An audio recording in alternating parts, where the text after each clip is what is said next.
కడుపు నిండిన వాడు తేనె పట్టునైనను త్రొక్కివేయను. తేనె పట్టు మీ అందరికీ చాలా మందికి తెలుసు.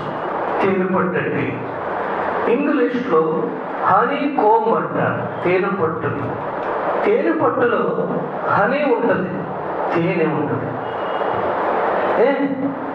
ఈ తేనె ఎలా తయారవుతుంది అని అంటే హనీ బీ, తేనె తీగ వల్ల తేనె సమకూర్చబడుతుంది తేనె పట్టులోనికి.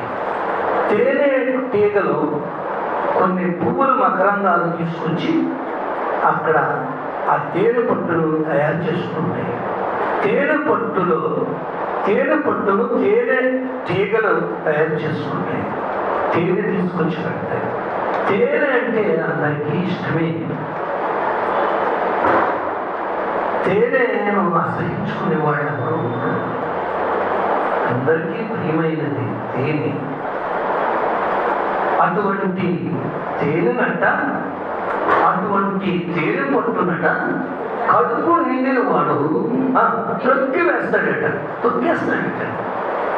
జుర్రుకు తాగడానికి బదులు తొక్కి వేస్తాడట. కడుపు నిండినోడు తొక్కి పారేస్తాడట. సహోదరుడా, తేనె పట్టు ఏంటో తెలుసా? తేనె ఏంటో తెలుసా? దేవుని పరిశుద్ధ గ్రంథంలో సామెతల గ్రంథము 16:24 చక్కని మాట సొలొమోను చెప్తాడు. ఇంపైన మాటలు తేనె పట్టు వంటివి. Praise the Lord. ఇంపైన మాటలు నీ మాటలా, నా మాటలా, ఇక్కడ కూడి ఉన్న మన మాటలా? ఇంపైనవి. ఎవరి మాటలు ఇంపైనవి అని చెప్తే దేవుని మాటలు, యేసయ్య మాటలు ఇంపైన మాటలు. దేవునికి స్తోత్రం కలుగు. దేవుని మాటలు ఎలాంటివి అని అంటే కీర్తనకారుడు 19:10 చెప్తాడు. కీర్తన గ్రంథము 19:10 దేవుని మాటలు బంగారు కంటే మేలిమి బంగారు కంటే కోరదగినవి. తేనె కంటెను, జుంటె తేనె దారల కంటెను మధురమైనవి. తేనె పట్టు వంటివి దేవుని మాటలు, తేనె పట్టు లాంటి మాటలు ఆయనవి. కీర్తన గ్రంథంలో దేవుని మాటలు ఎలాంటివి? అదే ఇంపైన మాటలు. రెండవది యోహాను సువార్త 6:68. యోహాను సువార్త 6:68 దేవుని మాటలు నిత్య జీవపు మాటలు. దేవునికి స్తోత్రములు. దేవుని మాటలు పవిత్రమైనవి. దేవుని మాటలు పవిత్రమైనవి. దేవుని మాటలు నిత్య జీవమైనవి. తేనె పట్టునైనా తొక్కివేయను.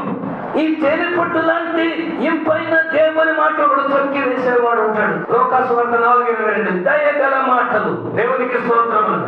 5వది ఆయన మాటలు యథార్థమైన మాటలు. యోబంటాడు ఆయన మాటలు యథార్థమైనవి. యేసే మాటలు ఇంపైన మాటలు. అవి తేనె కంటే మధురమైన మాటలు. కడుపు నిండినోడు తేనె పట్టు లాంటి ఈ మాటలు తొక్కి వేస్తాడు.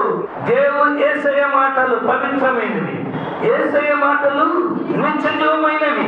యేసయ్య మాటలు నీతిగల మాటలు. యేసయ్య మాటలు దయగలిగిన మాటలు. యేసయ్య మాటలు యథార్థమైన మాటలు. సామెతలు 15:23 సమయోచితమైన మాటలు. దేవునికి స్తోత్రం. తొందరపడి మాట్లాడే మాట కాదు, సమయోచితమైనటువంటి మాట. జాగ్రత్త. 7 ఇంపైన మాటలను మనం చూస్తున్నాము. 6 ఇంపైన మాటలు ఇప్పుడు చెప్తాం.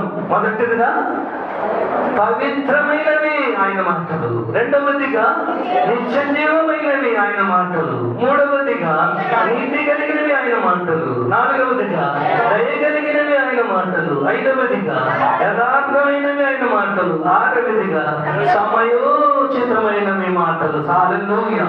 సామెతలు 25వ అధ్యాయము 14-16 చదవండి.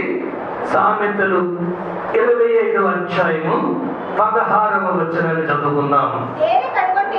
తేనె కనుగొంటివా తగినంత మట్టుకే దేవుని వాక్యం ద్వారా తెలియజేశాడు. చూద్దాం. సామెతల గ్రంథము 30వ అధ్యాయము 8వ వచనము 9వ వచనం చదువుకుందాం. ఇక్కడ సొలొమోను దేవుడికి ప్రార్థన చేశాడు. దావీదు కుమారుడైన సొలొమోను రాజు, ఇశ్రాయేలు రాజు ప్రార్థించాడు. ఏమని ప్రార్థించాడు చూడండి.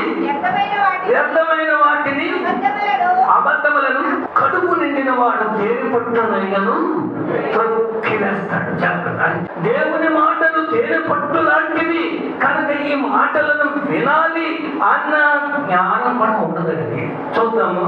కడుపు నిండిన వాడు తేనె పట్టునైన దేవుని మాటలు తేనె పట్టు వంటివి. తేనె పట్టు లాంటి దేవుని మాటలు కూడా తొక్కి వేయడానికి సిద్ధపడుతున్నారు. కడుపు నిండినోడు దేవుని మాటలు కూడా లెక్క చేయడం తొక్కేస్తాడు.